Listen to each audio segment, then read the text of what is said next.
かった。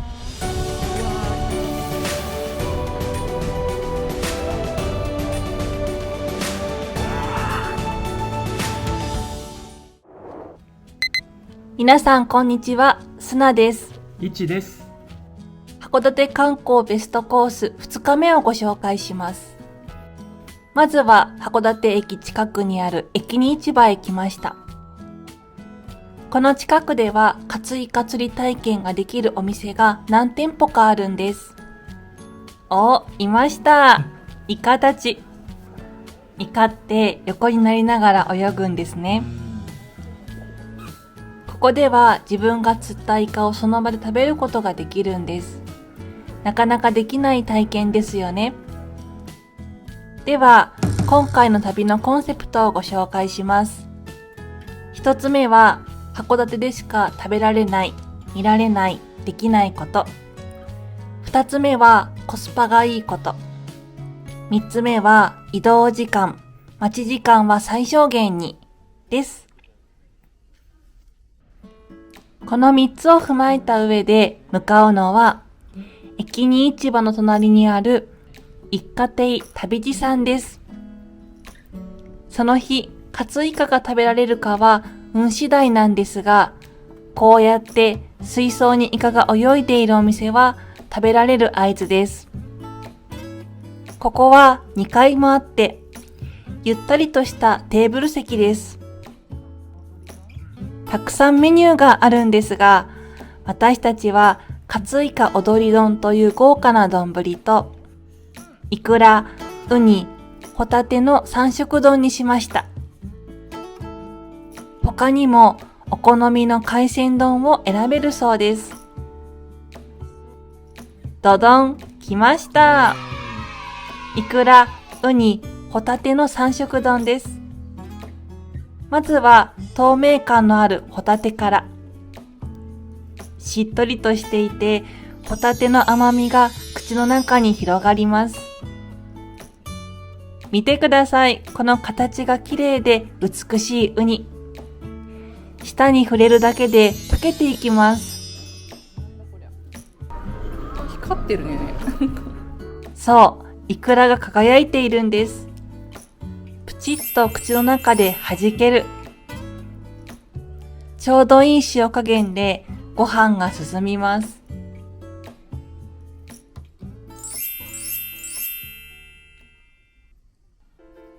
それでは本命のこちらへ。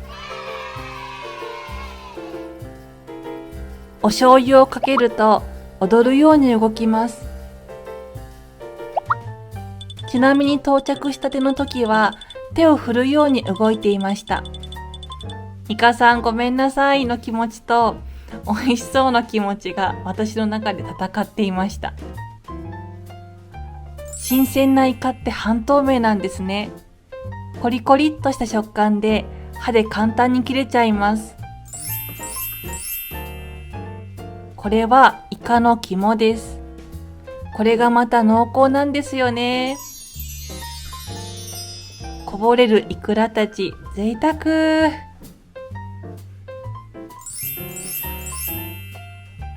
イカさん、足も食べたので目だけになりました。さて、この子はどこまで食べられると思いますか？正解は全部食べられます。軟骨がコリコリとしていて美味しかったです。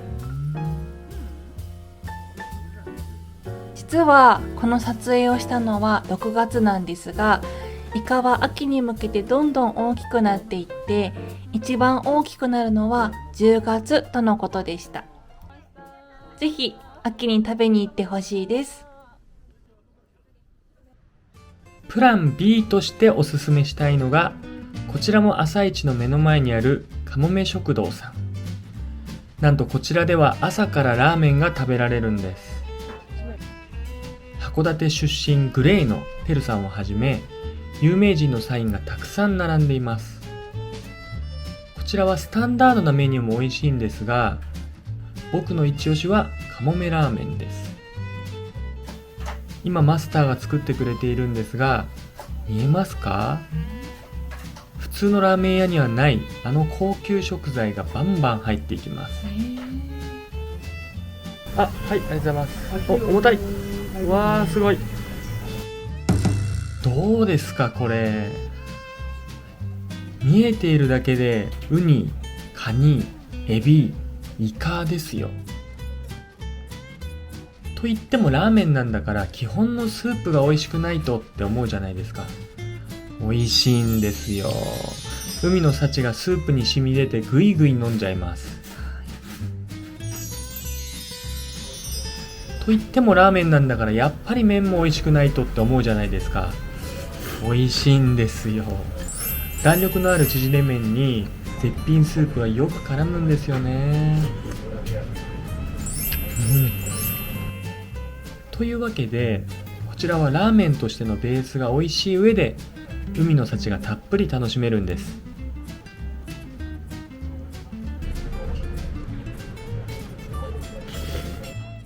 下の方にはこんなに大きなホタテも隠れていました。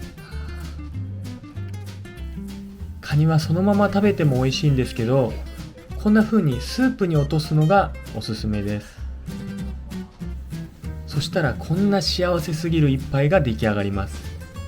これがもう本当に美味しいので、ぜひぜひ食べてみてください。よいしょ。いやー、いいね。朝ごはんを食べ終わったら、一旦ホテルに戻って朝風呂なんてどうでしょうか。こちらが男性用なんですけど、素敵でしょう。最上階にあるのでとにかく明るいんです。開放感たっぷりの露天風呂もあります。行き交う船を眺めながらゆったりと過ごすことができます。素敵。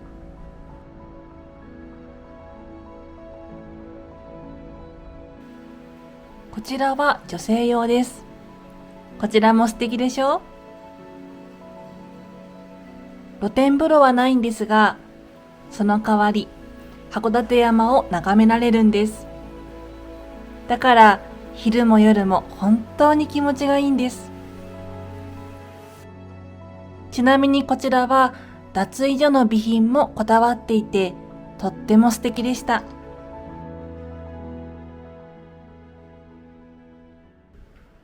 では次の目的地へ向かいましょう。まずは函館駅でバスに乗ります。1時間に2、3本の時間帯もあるので気をつけてくださいね。裏には英語表記もありました。函館ってどこか懐かしい街並みや海や山の景色がぎゅっと詰まった街なんですよね。目的地に着きました。ここでは土方歳三と石川啄木の歴史を見ることができます。1階は土方歳三のコーナーです。隊長！土方隊長！最初から迫力がありますね。土方歳三の歴史や彼が実際に愛用していた刀が展示されています。進んでいくと映像のコーナーがあって、どんな思いで新選組副隊長になったのか、自分の死を予期した土方が最後にどんな行動に出たのか、彼の生き様を知ることができます。2階は石川啄木のコーナーです。彼の函館での生活を垣間見ることができます。私のお気に入りはこちらの啄木シアターです。皆さんこんにちは。石川啄木です。なんだか学生に戻った気分です。石川啄木が詩人になったきっかけや函館への思い、彼の生涯を知ることができます。このロマン感が立つ大森海岸は石川啄木が大好きだった場所なんですよね。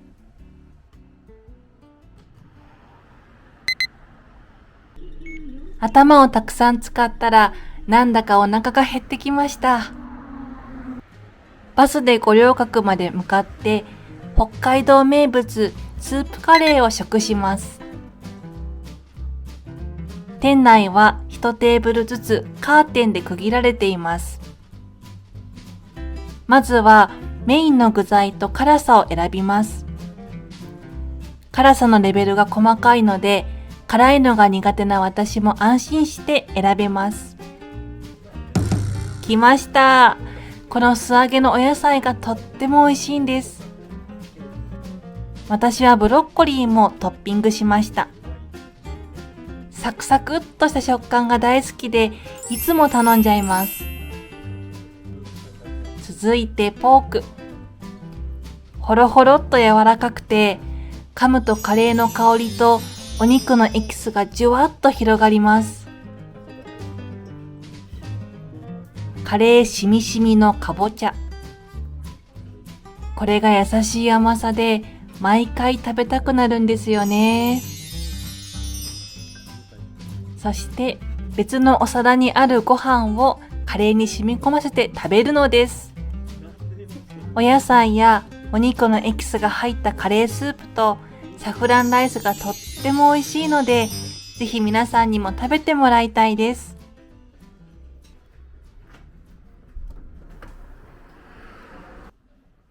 お腹が満たされたので、五稜郭タワーへ向かいます。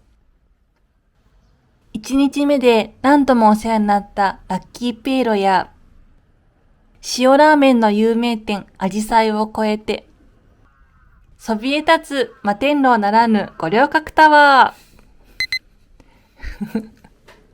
あ、昔の大砲。映画で見たことがあります。大きいですね。先ほどロマン館でたくさん見た土方さんも。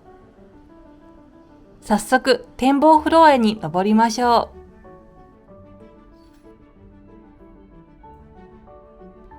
お姉さんの美脚に吸い寄せられながらエレベーターに乗ります。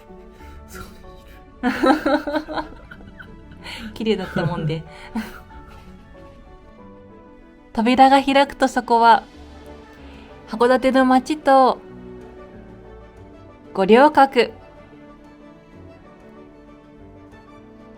なんと歴史を学べる展示スペースもあるんです。五稜郭の歴史を年表で紹介していたり、見ているだけで函館と五稜郭の歴史が伝わってくるジオラマや4コマ漫画もわかりやすかったので、ぜひ見てみてください。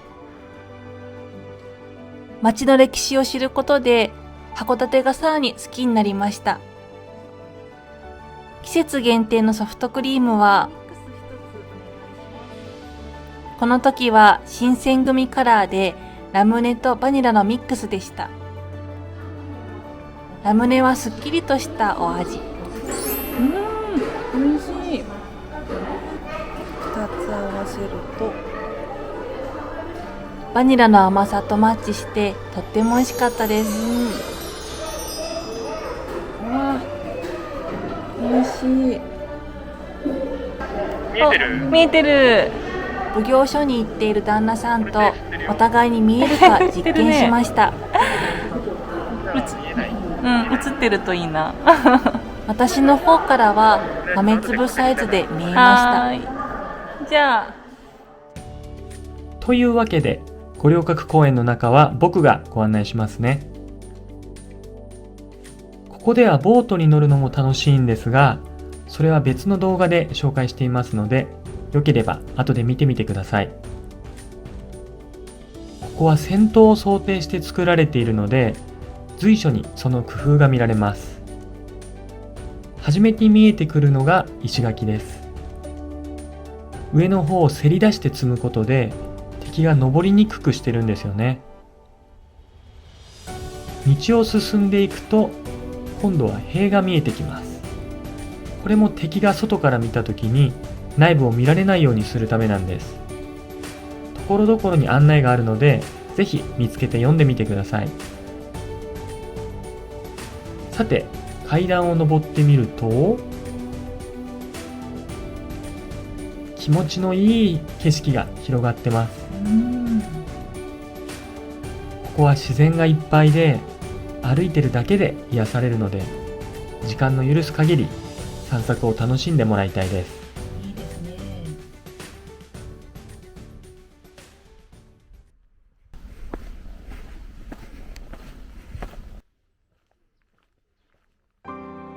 中を進んでいくと見えてくるのが函館奉行所です。なんかこういうの修学旅行っぽくて好きなんですよね。靴をビニール袋に入れて券売機でチケットを買うだけで旅行してるなって気分になります。ここは動画の撮影が禁止だったので、ほんの一部ですが写真で紹介しますね。奉行所って何をするところで、どんな人が来るところなのか、施設を見学していくと理解できるようになっています。見学が終わった後にタワーに登っている奥さんに電話しました。多分これはちょっと後で確認だな、動画で。僕は両目の視力が 1.5 なんですけど、ギリッギリ分かりました。はい、そう見えた。はい。本日最後におすすめしたいのがこちら、函館野外劇です。今年は7月と8月の日曜にやっていました。劇なのでもちろんお客さんはそれなりにいるんですけど、オープンエアなので安心感があるのと、アルコール消毒や検温なども徹底されていました。素晴らしかった。劇では縄文時代からの函館の歴史をドラマチックに紹介してくれます。ロマン館で見学した石川啄木やペリー提督も登場するんですよ。野外劇にはテーマソングがあるんですが、今日はその歌詞の一部をご紹介したいと思います。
どんな時代でも苦しいことや悲しいことがたくさんあって、でもどんな時代でも私たちはそれを乗り越えてきたんですよね。そんな大切なことに気づかせてくれたのがここ函館でした。函館は歴史と魅力が詰まった街です。ぜひ遊びに来てください。したっけねー。